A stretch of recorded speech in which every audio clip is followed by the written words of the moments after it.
Right. Today we're going to make pudding and souse. It is a traditional dish from Barbados. It's a combination of basically pickled pork. We also have something called steamed pudding, pickled cucumber, and we also have breadfruit, which is a starch item. Pudding and souse is a traditional weekend Saturday lunch dish. Basically, if you came from a neighborhood and you were say killing a pig or whatever, all the best cuts obviously were for market. The loin, the legs, that sort of stuff. What was left over would obviously have to be used by the family. The stuff that basically you can sell at the market. Basically, the stuff that even probably traditionally from slavery, what the farmer didn't need or want, he would give to the slaves, and that's what you have to use to create a meal. But the meal had to feed a lot of people. So therefore, to stretch it out, as it were, you would be using the head, the trotters, the tail, and that would involve most of what you're using in your souse.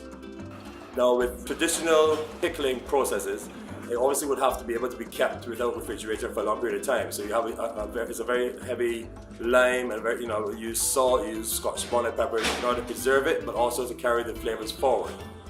We would get together, you create this lovely meal, and it would be shared with the entire family, and maybe in the village as well. And then some people would actually take it to sell it and stuff like that. But it really was about bringing the community together, bringing the family together. But when it came down to the pudding aspect of it, my grandma would say something like, all parts of the pig can be used apart from the grunt.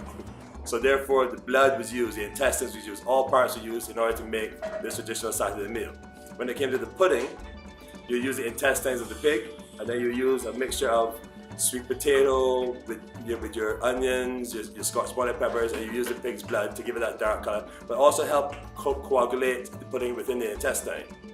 These days we don't actually use the pig's blood anymore, so we tend to use basically like a browning agent. We either browning or caramelized sugar, and we use a cornstarch basically to thicken it, as opposed to be using the pig's blood or pig stock, as it were. And it keeps it technically vegetarian. We actually we steam it as opposed to using the pig intestines. So because some people these days, just with they don't want to eat any meat or whatever, any meat products, this is a good way to actually sample some of Barbadian heritage, the steamed pudding, without having to go the whole hog, as it were. With the breadfruit side of things, breadfruit was a fruit, it's basically a starch plant that grows on a tree that's brought over, that was introduced to Barbados many years ago. It's a main staple in Barbados culture. One breadfruit can feed 7 to 8 people. We tend to boil it, and then we also pickle that as well with cucumbers, onions, lime juice, salt. And that also stretches the meal. So you have all your components basically in one meal. You have your pickled pork, then you have your steamed pudding, and then you also have the pickled breadfruit on the side.